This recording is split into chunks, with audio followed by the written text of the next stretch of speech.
नमस्कार दोस्तों, आज हम लोग अपने सेशन में एनसीईआरटी साइंस के कुछ मोस्ट सिलेक्टेड क्वेश्चन के बारे में डिस्कशन करने जा रहे हैं। तो आइए बिना टाइम वेस्ट किए एक एक प्रश्न को देखते हैं और बारी बारी से हल करते हैं।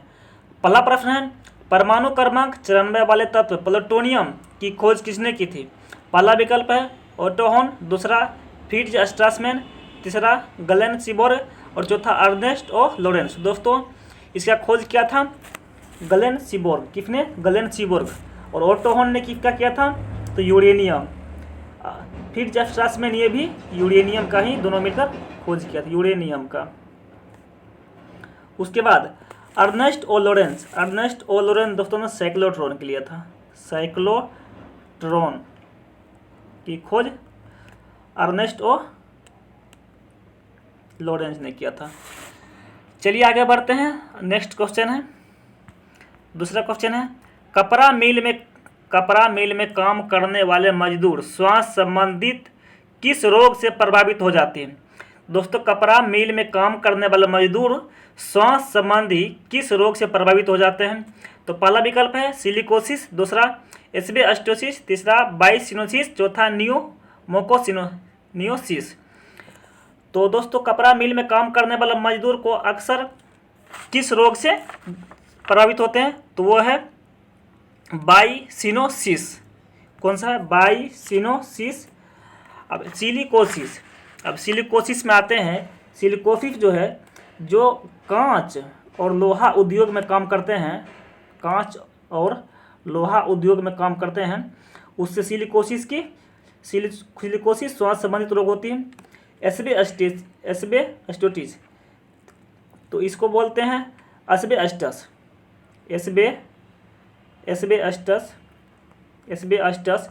जो गाँव घर में हम लोग एल्बेस्टर बोलते हैं, उसी को एस्बेस्टस बोला जाता है। उसके बाद नियोमोकोसिस दोस्तों ये कोयला फैक्ट्री में काम करने वाले व्यक्ति को श्वास संबंधित रोग हो जाता है। चलिए तो इस प्रकार से हम लोग का आंसर हो गया सी, बाइसिनोसिस। आगे बढ़ते हैं। अगला प्रश्न है,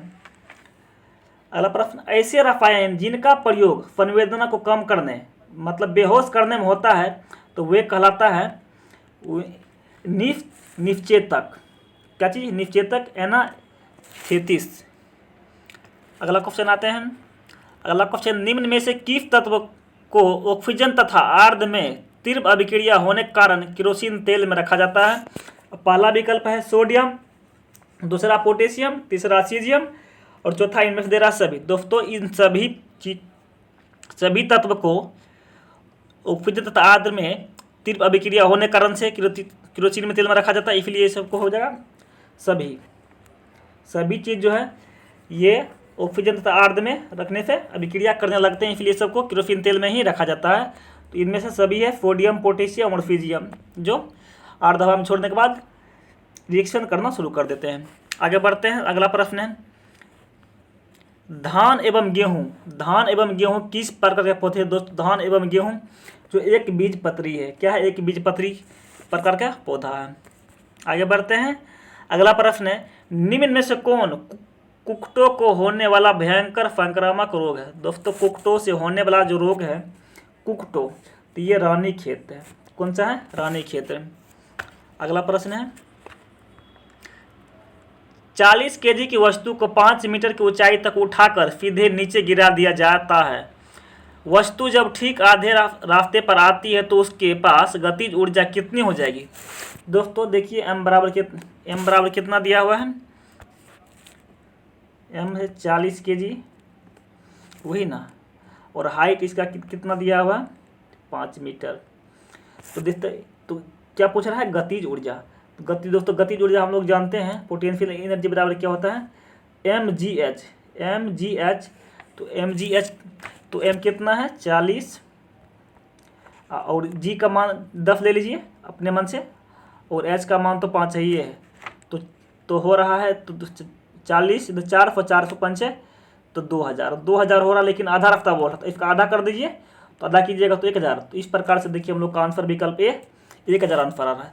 तो इस प्रकार का आंसर कितना हो जाएगा? 1000 हो जाएगा। आगे बढ़ते हैं। अगला प्रश्न है, गंगा नदी के त्रिभुज प्रदेश पर स्थित सुंदरवन राष्ट्रीय उद्यान में पाए जाने वाले मुख्य वन्यजीव प्रजाति है? भारतीय हाथी, चीतल, कछुआ, बंगाल टाइगर। दोस्तों जैसे सुंदर वन की बात की जाए तो मतलब समझ लीजिए कि ये पश्चिम बंगाल की बातें हो रही है। जो सुंदर वन कहाँ है? पश्चिम बंगाल में है। और पश्चिम बंगाल में टाइगर रिजर्व कौन सा है? Tiger reserve. तो कौन हो जाएगा? बंगाल टाइगर। अगला आगे बढ़ते हैं। अगला प्रश्न है, निम्न में से कौन एल्युमिनियम का अयस्क नहीं है? दोस्तों एल्युमिनियम विकल्प है बॉक्साइट, पैरोलोसाइट, करंडम।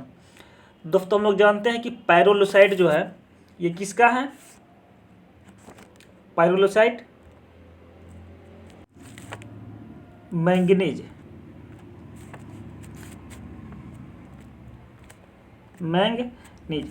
पैरोलोसाइट जो है मैंगनीज का है, बाद बाकी सब क्या है? एल्युमिनियम का है। चलिए आगे बढ़ते हैं। अगला विकल्प है पूर्ण आंतरिक परिवर्तन तब होगा जब प्रकाश गमन करेगा। हीरे से कांच में, जल से कांच में, वायु से कांच में, वायु से जल में, वायु से कांच में। दोस्तों पूर्ण आंतरिक परिवर्तन तभी संभव होगा जब प्रकाश गमन किस में करेगा? हीरे से कांच में जाएगा। इस प्रकार से हम लोग का विकल्प हो जाएगा ए सही है। अगला प्रश्न है विषाणु में कौन सा न्यूक्लिक एसिड पाया जाता है? दोस्तों विषाणु में जो होता है कौन सा न्यूक्लिक एसिड पाया जाता है? तो विकल्प है DNA, RNA, ए और बी दोनों सही, इनमें से कोई नहीं। तो दोस्तों यहाँ ऑप्शन जो होगा, यहाँ ऑप्शन बनाना पड़ेगा, या तो RNA होगा या तो DNA होगा। इस प्रकार से हम लोग का या तो ए होगा या तो बी, इस प्रकार से हम लोग का लेना ही पड़ेगा, या तो DNA या तो RNA विषाणु में पाए जाने वाले। तो अगला प्रश्न है निम्न में से कौन त्रिपरमाणुक अणु है? निम्न में से कौन त्रिपरमाणु अणु है? दोस्तों हम लोग जानते हैं क्लोरीन का क्या होता है? Cl2, ऑक्सीजन का O2, अमोनिया का NH3 और ओजोन का तो O3। दोस्तों देख रहे हैं त्रिपरमाणु जो है जो क्या है? ओजोन है। तो इस प्रकार से हम लोग का आंसर हो जाएगा डी हो जाएगा। आगे बढ़ते हैं। अगला प्रश्न है हाइड्रोजन से भरा रबर का गुब्बारा वायु के ऊपर जाने के बाद फट जाता है क्योंकि हाइड्रोजन का दाब घट जाता है, हाइड्रोजन का भार बढ़ जाता है तो वायु दाब बढ़ जाता है, वायु दाब घट जाता है।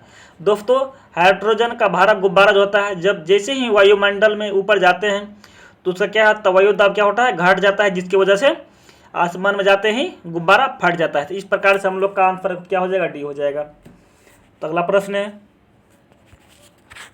अगला प्रश्न है यदि कोई व्यक्ति केवल दूध अंडा पर गुजारा करे तो उसे कौन सा रोग हो सकता है? तो दोस्तों यदि कोई व्यक्ति जो है दूध अंडा और रोटी पर गुजारा करे तो कौन से रोग हो सकता है? तो पहला विकल्प है रतौंधी, दूसरा रिकेटस, तीसरा बेरी और चौथा स्किर्वी। तो इसका आंसर हो जाएगा दोस्तों स्किर्वी हो जाएगा। कौन हो जाएगा? स्किर्वी हो जाएगा। विटामिन ए की वजह से रतौंधी, विटामिन डी की वजह से रिकेटस, विटामिन बी की वजह से बेरी हम लोग जानते ही है। तो विटामिन सी स्किर्वी। ठीक, आगे बढ़ते हैं। अगला प्रश्न है ताजे दूध का पीएच मान 6 होता है, यदि दही बन जाने पर इसके मान में क्या परिवर्तन होगा? दोस्तों दही होगा तो ये खट्टा होगा और खट्टा होगा तो अम्लीय होगा। तब तो उचित है कि जब अम्लीय होगा तो 6 से कम हो जाएगा और 6 से कम हो जाएगा। और यदि उदासीन रहे, उदासीन की बात की जाए तो उदासीन कितना दोस्तों? 7 होता है। और 7 पे जैसे हम लोग 8, 9 जैसे बढ़ते जाएंगे तो क्षारीय होते जाएगा, और जैसे हम लोग नीचे आएंगे तो इसे ही अम्लीय होते जाएगा। इस प्रकार से हम लोग का आंसर हो जाएगा ए हो जाएगा, 6 से कम हो जाएगा। पौधे कार्बन प्राप्त करते हैं, पौधे जो होता है कार्बन प्राप्त करते हैं। दोस्तों पौधों के लिए आवश्यक पोषक तत्वों की संख्या लगभग में ये 17 प्रकार के पोषक तत्व पौधा लेते हैं। कितना? 17 प्रकार के पोषक तत्व लेते हैं। और इसमें से बोल रहा है पौधे कार्बन प्राप्त करते हैं। पौधे जो होता है कार्बन प्राप्त करते हैं। पहला विकल्प मृदा से, दूसरा वायु से, तीसरा पानी से, और चौथा दे रहा है इनमें से कोई नहीं। दोस्तों पौधे जो होता है ये 17 प्रकार के पोषक तत्व लेते हैं और बोल रहा है कार्बन किससे लेते हैं? दोस्तों कार्बन जो है ये हवा से लेते हैं। किससे लेते हैं? हवा से लेते हैं। तो आप देखिए हवा से क्या क्या चीज़ लेते हैं पौधे, एक एक चीज़ को देखते हैं। हवा से लेते हैं, हवा से कार्बन लेते हैं, हाइड्रोजन लेते हैं और ऑक्सीजन लेते हैं, और सेफ जो तत्व बचे हैं 14 तत्व, सेफ 14 तत्व, वो किस लेते हैं, मृदाफ लेते हैं, शेष मिट्टी लेते हैं, मिट्टी लेते हैं। इस प्रकार से हम लोग का आंसर हो गया, बी हो गया, हवा हो गया। आगे बढ़ते हैं, अगला प्रश्न है कोलाइड कणों की गति जिग जैग होती है, कोलाइड कणों की गति जिग जैग होती है, इसकी खोज किसने की थी? दोस्तों इसकी खोज की थी किसने? तो इसकी खोज की थी ब्राउन ने। किसने? ब्राउन ने की थी। चलिए आगे बढ़ते हैं, अगला प्रश्न है विद्युत जनित्र का सिद्धांत आधारित है किस पर? पहला विकल्प है धारा के उष्ण प्रभाव पर, विद्युतीय चुंबकीय प्रेरण पर, प्रेरित चुंबकीय पर, इनमें से सभी। तो दोस्तों विद्युत जनित्र जो होती है वो विद्युत चुंबकीय प्रेरण पर काम करती है। किस पे करती है? विद्युत चुंबकीय प्रेरण पर काम करती है, जिसका प्रतिपादन किया था फैराडे साहब ने, फैराडे। आगे बढ़ते हैं, अगला प्रश्न है निम्नलिखित कंप्यूटर उपकरणों पर विचार कीजिए, CPU, hard disk, RAM, monitor, motherboard. अब बोल रहा है निम्नलिखित में से कौन हार्डवेयर है? दोस्तों इनमें से CPU, hard disk, RAM, monitor, motherboard, इनमें से सभी के सभी क्या है दोस्तों? हार्डवेयर है। क्या है? हार्डवेयर, सभी के सभी है। अगला प्रश्न है विद्युत अपघटन में ऑक्सीकरण होता है, विद्युत अपघटन में ऑक्सीकरण जो होता है दोस्तों, ऑक्सीकरण का परिभाषा हम लोग जानते हैं। ऑक्सीकरण का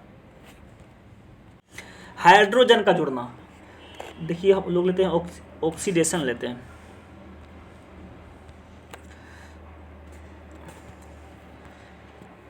तो ऑक्सीडेशन हो गया दोस्तों, ऑक्सीकरण, इसका हिंदी हो गया ऑक्सीकरण। ऑक्सीकरण का दोस्त क्या होता है? हाइड्रोजन का जुड़ना या कोई तत्व का जुड़ना, हाइड्रोजन का प्लस वन मतलब जुड़ना। उसके बाद रिडक्शन मतलब होता है अवकरण, REDU, रिडक्शन मतलब क्या दोस्तों? अवकरण। तो मतलब हो गया हाइड्रोजन का हटना, तो हाइड्रोजन का हटना मैंने लिख दिया, हाइड्रोजन का हटना। अब देखिए रिडक्शन, ऐसे पदार्थ जो दूसरे पदार्थ का अवकरण कर दे उसे क्या बोलते हैं? रिडक्शन बोलते हैं।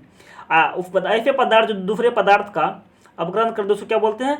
रिडक्शन करते हैं। इस प्रकार से हम लोग का आंसर क्या हो जाएगा? और क्वेश्चन क्या रहा है? विद्युत अपघटन में ऑक्सीकरण किस पर होता है? ऑक्सीकरण दोस्तों एनोड पर होता है। किस पर होता है? एनोड पर होता है।